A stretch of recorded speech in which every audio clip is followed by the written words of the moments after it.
All right, welcome back, everybody. Friends, citizens of the Do Hard Things Nation, welcome to another episode of the Do Hard Things podcast. This is the weekly wake-up edition. I'm Jay Teagues. I'm your certified high-performance coach, founder of the Do Hard Things Nation. And I have in studio with me the lovely, powerful, wonderful Angie Bertrand. How you doing this morning? Hey, I'm doing great.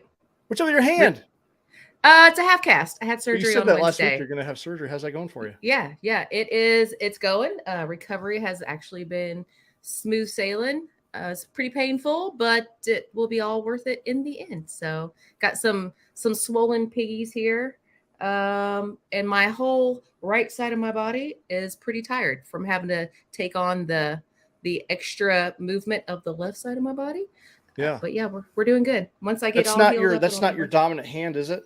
It is not. It is not. And good. I can still use my pinky ring and middle fingers to an extent to help out. So I'm not completely one-handed. So that helps. Yeah. Well, good deal. Hopefully your recovery goes smooth. I know you were talking about that last week about having the big surgery coming up. So yeah. I had it and now it's done. I'm one less bone in my body. Yeah. Well, hey, this episode, we're going to talk about how to amplify your energy. We're kicking off the E3 challenge today. So, but ultimately, we want to, how do you amplify, boost your energy? Because maybe, especially as we're recording this, we're coming out of the holiday season.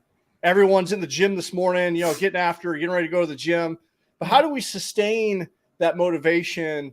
And what are some other ways, aside from the obvious diet and exercise, where we can amplify and boost our levels of energy? We're going to get into that today. But before we get started, just a few housekeeping things. If you haven't done so already, make sure you smash that subscribe button. We're on YouTube. We're on all your podcasting platforms like Apple, Spotify. I like to listen to Pocket Cast. So you don't want to miss out on any episodes. So make sure you subscribe there. Angie's she's talking about doing some episodes. This is me kind of, I guess, calling her out, burning the ship. She's going to have her own episodes. Yeah, see, we just announced that, right? Appreciate it. Okay. We're going to have some additional episodes. I host a weekly, or on Wednesdays, we drop the other podcast episode, which is usually me interviewing a guest. We got a bunch of guests lined up. I'm excited about 2023. And so, yeah, that's you don't want to miss out. Leave us a review on Apple. They go a long way to expanding our reach with the podcast. So they mean a lot. And I think I've got pretty much all 5 stars except for one.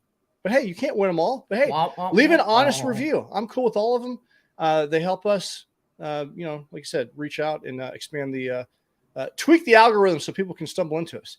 And share this episode with a friend. Surely there's something here that you're going to gain a valuable nugget that will help someone that you know in your circle. So take a screenshot, share it with your friend. We appreciate that. This episode is sponsored by the Lions Guide Leadership Academy. Now, look, being in charge can be overwhelming. And without the right support, you can feel like you're hardly keeping up with demands. You might be struggling with your staff. I was just talking to a business leader the other day, and the common thing I hear, I'm tired of babysitting my team.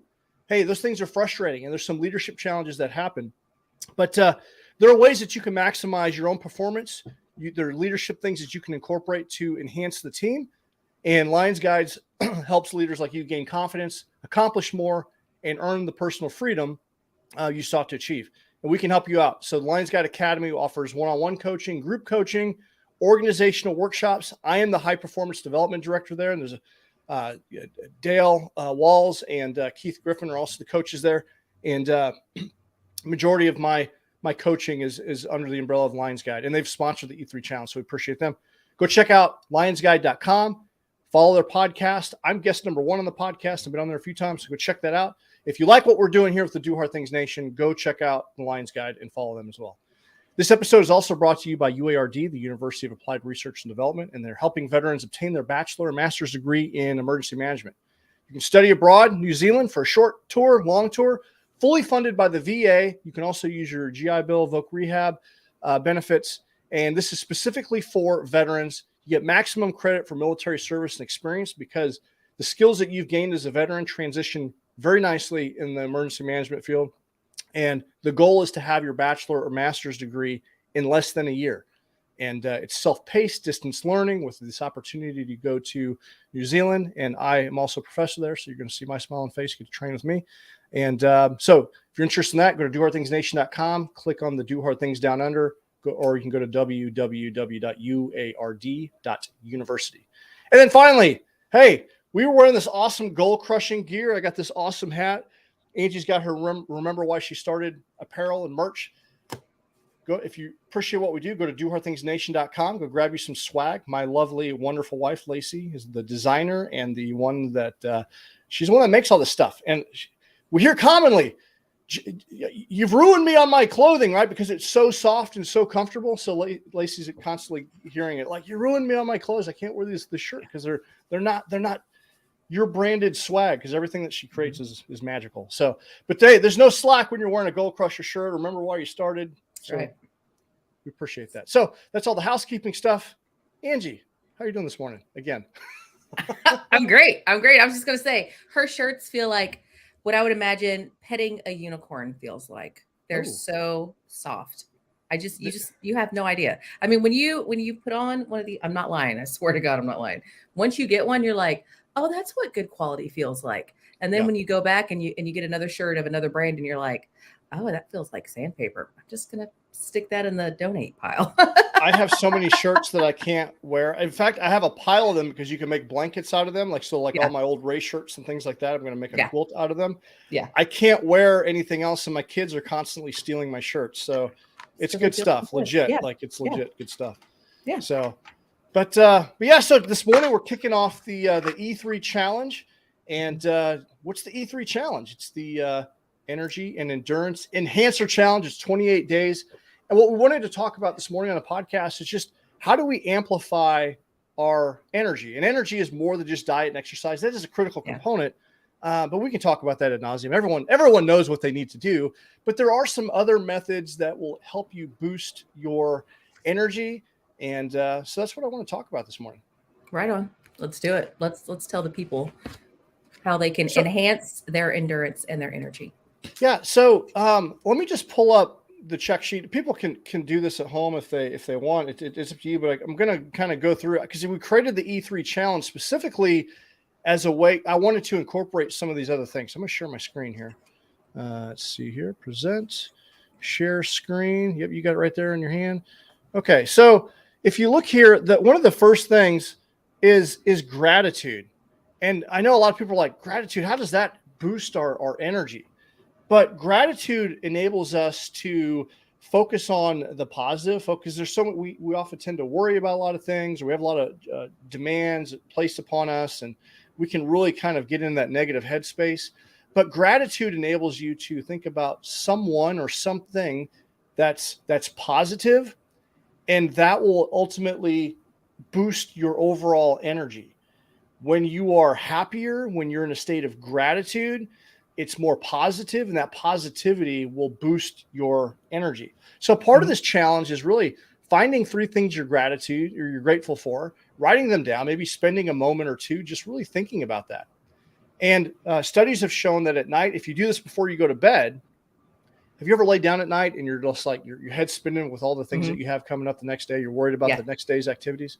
Well, when you focus on gratitude, it helps you focus on the things that matter, and you'll stop the worry, and you'll actually sleep better at night. And they did a big study on this, and people were actually sleeping incredibly, like they sleep longer. They get in that deeper sleep cycle, and that deeper sleep cycle is where you really truly recover and recharge, and it helps you with your stress management. So that's one of the things I really want people to focus on, is being grateful, doing acts of appreciation, and random acts of kindness. We need more kindness in the world, and doing things for other people will boost our energy. So, Angie, what do you think about gratitude?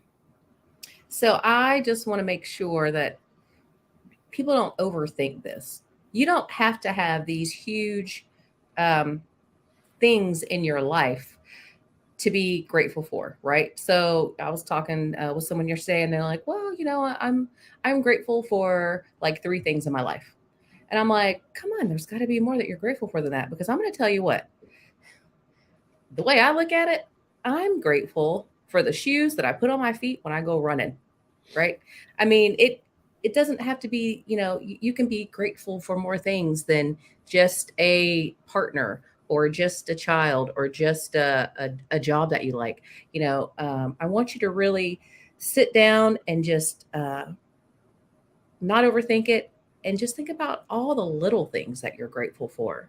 Because trust me, once you start breaking it down and looking at the little things you're grateful for, you're not going to run out of things to be grateful for. I promise you.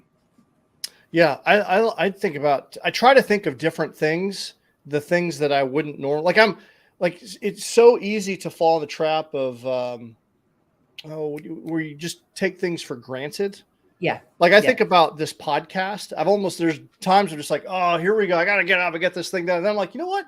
This podcast is amazing. We've been able to reach and help so many people.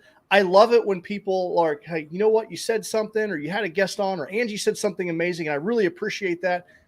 And I'm like, shoot, this is an amazing opportunity. We didn't have this opportunity, 10, 20 years ago. Like we essentially have our own TV show now, right? And our own radio show. This technology didn't exist.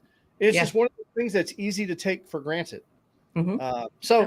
But ultimately gratitude, and you say something every week, make sure you make someone smile, right? Yes, well, that act of appreciation or that random act of kindness, it's almost impossible to be pissed off or be thinking about something else that worries you if you're engaging in an act of kindness or appreciation.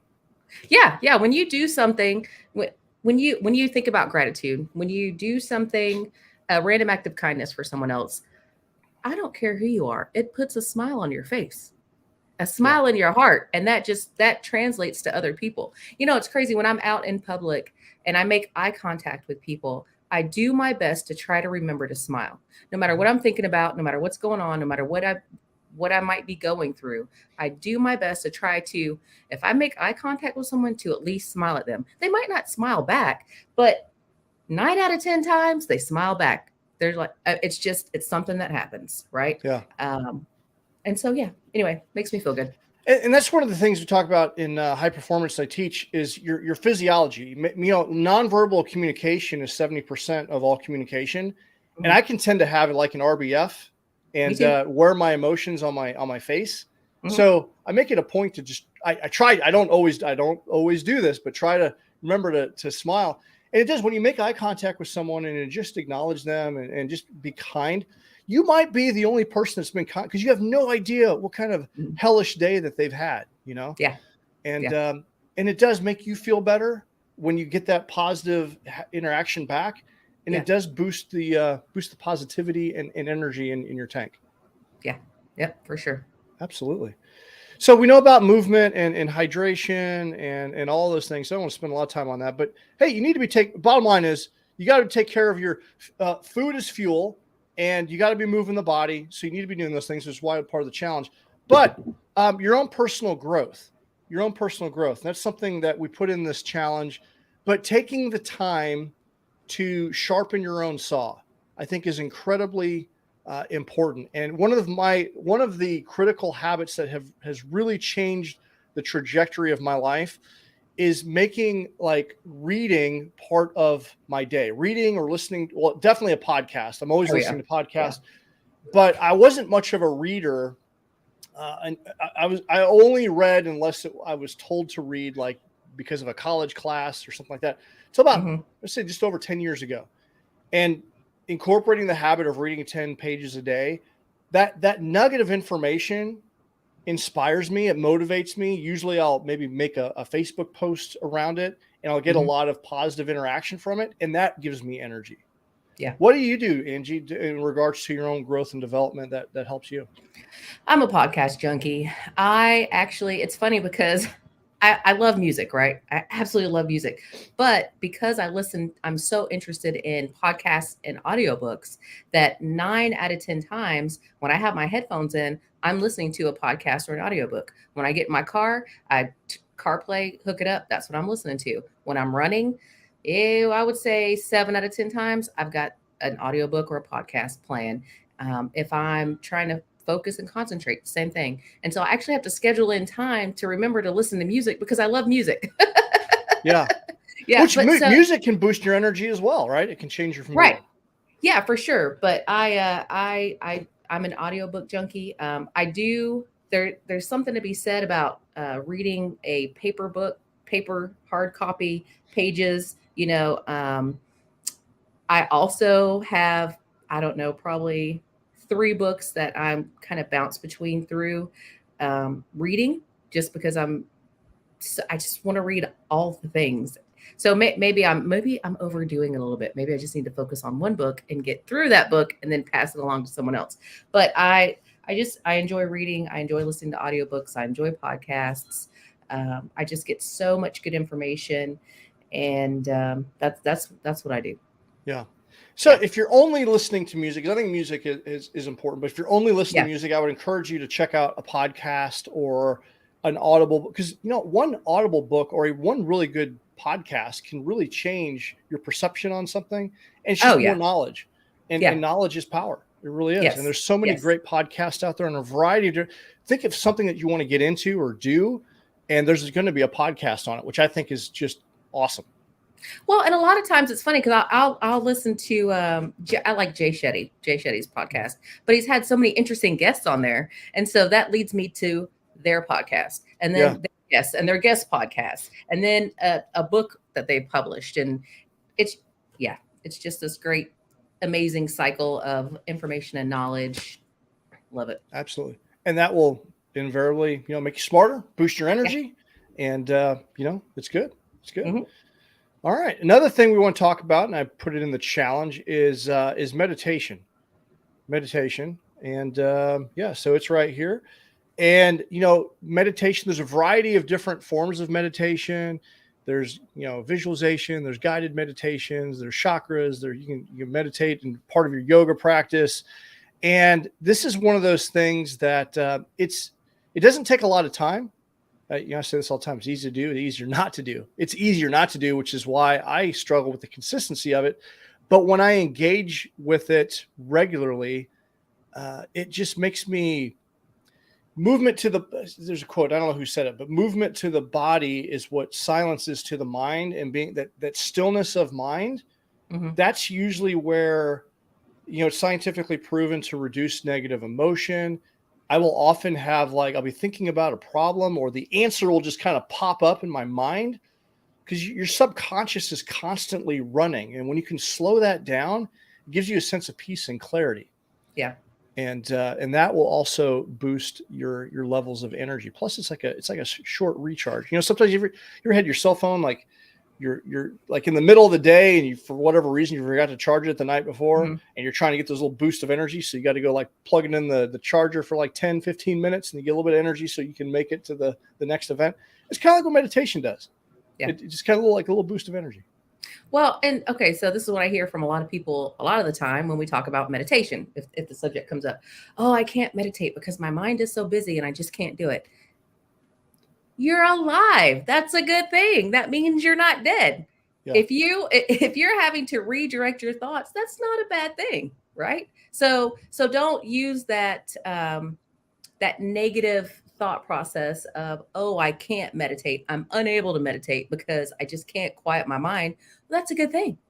That's a good thing. That means your mind is your brain is active and you're alive and it's all right, right? So get in the practice of even doing 10 minutes and learning to all you got to do is just start reeling your thoughts back in, just refocus. And even if you got to refocus 100 times, nothing wrong with that.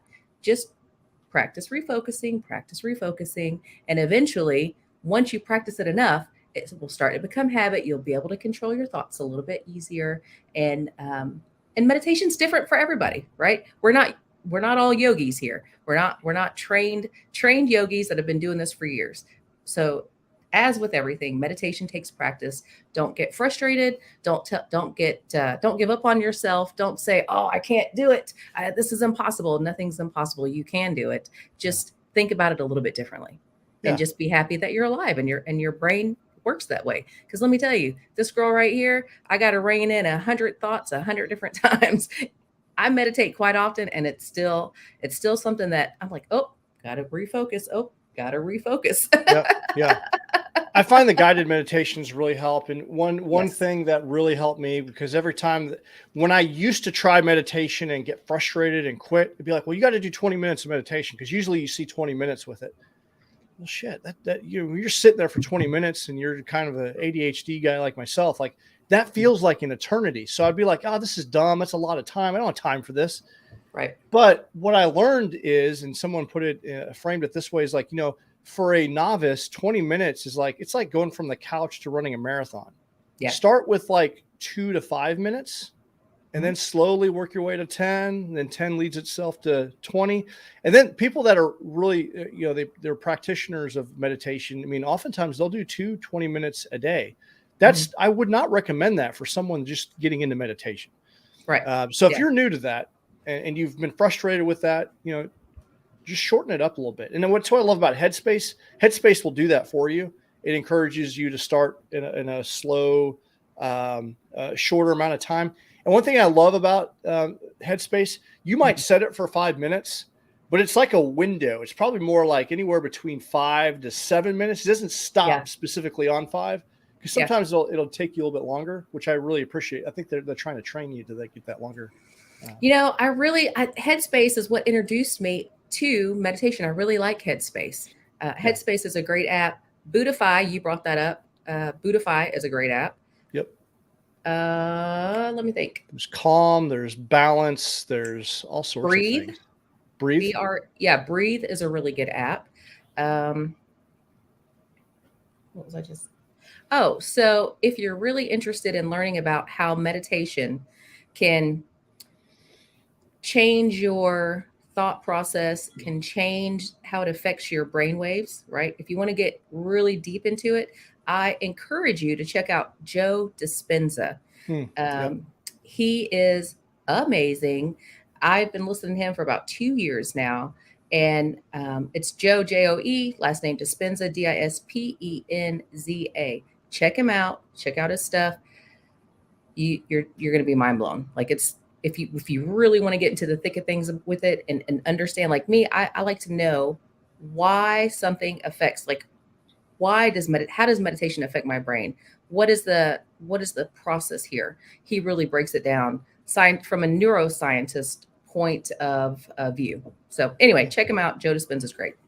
Yeah, no, he comes up on a lot of other podcasts as well. He's very fascinating to listen to. So to your point, understanding why these things work enable you to, crush your limiting beliefs of I can't do that. But when you realize, why it's powerful, what it's actually doing, it's very, very helpful. So yeah, these things can be uncomfortable. That, it's what we talk about, doing hard things. You got to go out.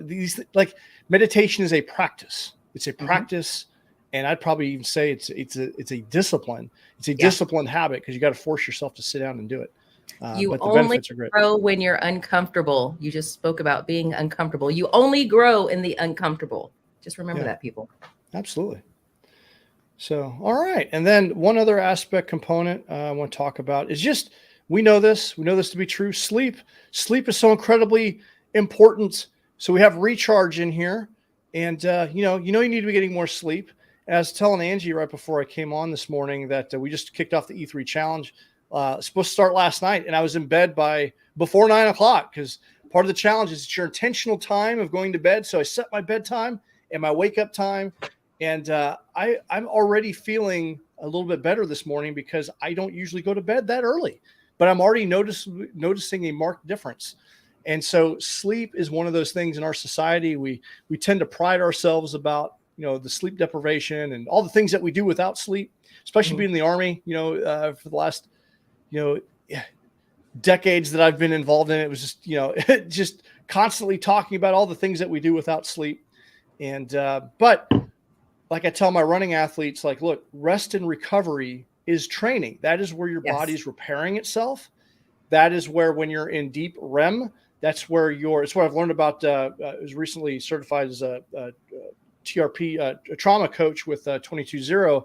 That REM cycle is how you process these negative emotions. And if you don't get into that, it's very difficult to process your emotions and defrag that hard drive of yours. And we usually shortcut our sleep. We do. Is there anyone else on that failed last night? Because I failed to understand the mission, and I'm sitting there because I had surgery last week. My schedule's been off, so I've been staying up a little bit later. Normally, I'm really good at at least 7 hours. Last night, I'm like, oh, I need to go to bed soon, but I'm writing out my planner, getting my time blocking my stuff to make sure everything's going to happen. And I come across Jay's video at 9:45 talking about, by the way, tonight, your sleep starts tonight. And I'm like, oh my God, it's an early morning tomorrow. What the hell? I looked at Rudy. I'm like, I got to go to bed. And I was trying to get to bed on time. But because of Franco arm here, I'm like, man, I got in bed at like 10:05. And I'm like, I got to get up at 5 o'clock. I'm like, well, if I get up at 5:05, am I going to be late for the podcast? So it's okay. It's all right. Don't, I'm not quitting. I'm not giving up. I'm starting over tonight. Okay. Tonight's going to be a great night. Well, so this exercise is just as much of a challenge in time management as anything else, because like tonight I got to record a late night podcast, and Tuesday morning is an early morning for me. And I'm like, I don't think I'm going to make it tonight. I don't think I'm going to make 6 hours because of the timing. I'm going to have to time it just right, just to get at least 1 point. But to ultimately we tend in general to shortcut our sleep time.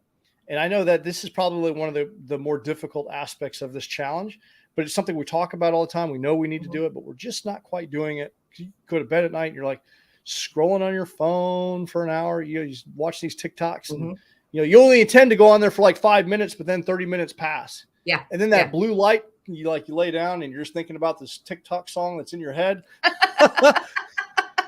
Or you start worrying, you start thinking about, oh, this is all the crap I got to deal with tomorrow. Hence going back to having the So looking at your evening routine and getting better sleep can really make a significant impact. Yeah. And, I think you probably said this just now. Maybe I glazed over it. But remember, people, when you sleep, not only does your brain repair itself, your body repairs itself. And this is something that I've had to tell myself this week, right? As I recover from my surgery here, that Rudy keeps telling me, he's like, babe, you're not a good sick person. It's hard for me to sit still. It's so hard for me to sit still. He's like, can you just sit and just get some rest? And I have to remind myself, the best way for my hand to heal is to get rest, is to get sleep. Not only is it good for my brain, it's good for my body, and it's good for yours too. So maybe think about it that way. That's where you repair. That's how you repair yourself. So got to get that sleep in. Did the doctor give you some advice about sleep with your surgery? No. Did he give you any advice about moving? No, just. Well, actually, I love this. I love my surgeon. So what he said was this first week, so I go Friday to get the cast taken off and they'll put a removable splint on. But after Friday, he doesn't put any restriction on movement. Movement is based on your pain tolerance, because he said in his whole career, anyone that did not follow the restriction guidelines that he set forth for healing, they always healed faster.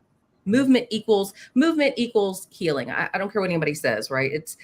Movement equals healing. And that lets me know that this is a really good surgeon who's able to change with the data that he sees. So no, once I get that temporary cast on, as long as I'm not doing anything extreme, I need to do my physical therapy, and my movement is limited to how it feels down in my hand. Well, there's a lot of people that'll have like an injury. I heard someone with their excuse, they're probably going to listen to this. Oh, my knee hurts and I've got this knee injury. I can't do this challenge. Yeah. You got to look at that. It's very difficult when you got a knee, especially knee or ankle or back pain. It's you don't want to do anything, right? But you got to look at it as an opportunity to focus on another aspect of your body. So just because you're injured doesn't mean you can't do something. Look at it as an opportunity to work on flexibility, or maybe just work on another part of the body, Right. And that's easier said than done. But when you can flip the script on that, Jocko says it, good. You got something shitty that happens to you. Good. Now it's an opportunity to focus on something else. Yeah. And so same with the hand. So with that, what are you focused on, and how has this impacted you mentally?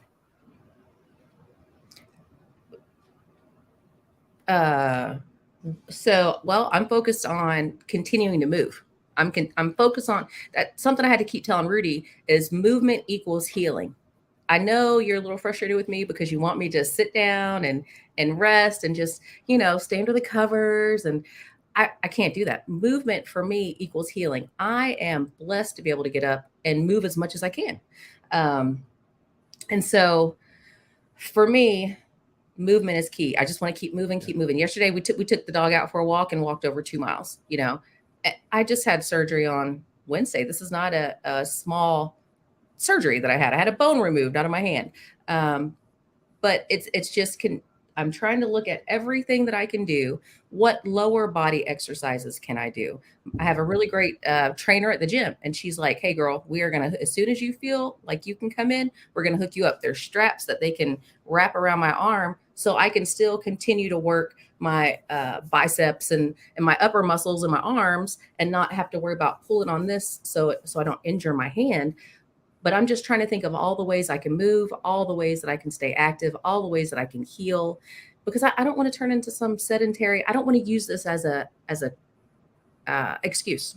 Yeah. You know, and thinking about it, I'm in another group, and there's a awesome lady who had foot surgery, I don't know, 6 months or so ago. And her doctor told her no weight bearing, no this, no that. And so she listened to the doctor, but she wasn't healing. So she finally went and got another doctor, and the doctor said, that was, I don't operate that way. This is how I operate. I want you to take the boot off. I want you to get out there. I want you to move. I want you to use it. And she's like, oh my God, she feels 100% better, 100% better. So I'm not saying don't listen to your doctor, guys. Okay. I'm not giving you medical advice. None of that. Please don't take it and run with it. Always get a second opinion. Yeah, get a second opinion, and just kind of keep in the back of your mind, think outside the box, find ways to be active, and don't use pain, injury as an excuse to do nothing. Yeah. There we go. I had an injury one time. This doctor tried to convince me that I need to quit running so much, and all my endurance, athleticism is like bad for me. I'm like, yo, you go to hell. I'm getting another opinion. I'm out of here. I'm not listening to a word you're saying. Always get a second opinion. Yes, sometimes a third. Sometimes you need a third opinion. I'm too stubborn for you, dude. So yeah. Yep. All right. Well, hey, so those are all some extra things that you can do to enhance your energy. Obviously, hydration is key. Make sure you get your diet and exercise. And it's not too late to join the challenge. If you want to join, go to dohardthingsnation.com, click on the E3 challenge, and incorporate some high performance habits in your life that'll give you some more focus, get you moving again, get you energized, because high performance is demanding. So, right. Hydration is lubrication for your brain and body. Think about it. Yes, like absolutely. All right. This week's weekly wake up, we're talking about generating energy, so having a community of people that are out there crushing it and killing it is important. And I will tell you, William is remarkable when it comes to consistency. So William Bowman, you are this week's Do Hard Things winner. We had another group specifically for a challenge that we were doing, and it kind of like died out after the challenge. But William is still posting regularly, out getting after all the time, running, triathlon. He's always doing something and inspiring and encouraging others. So William, you are this week's Do Hard Things Nation winner. This is actually way overdue. We should have acknowledged you a long time ago. I apologize it took so long. But yes, you want to talk about encouragement and inspiring people, William. We appreciate you.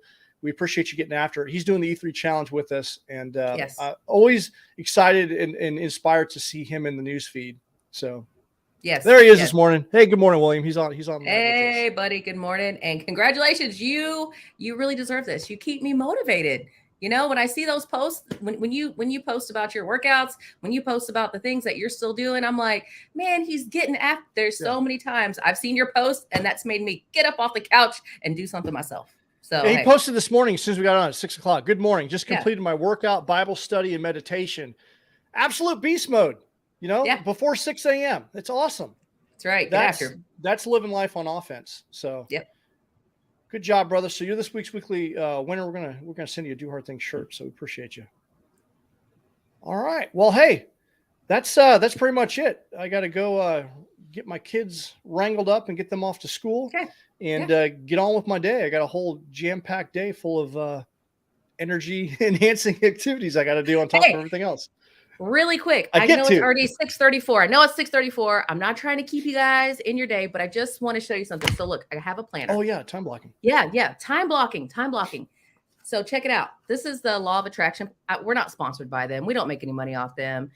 This is a pretty intense planner here, but it's got hours. Like my days are broken down into hours. And so I can write at what time I plan on, at what time I need to get what done, right? This will help you stay on track. So think about if you're looking for a planner, if you need something to stay on track, right? Think about maybe looking into a planner that allows you to time block.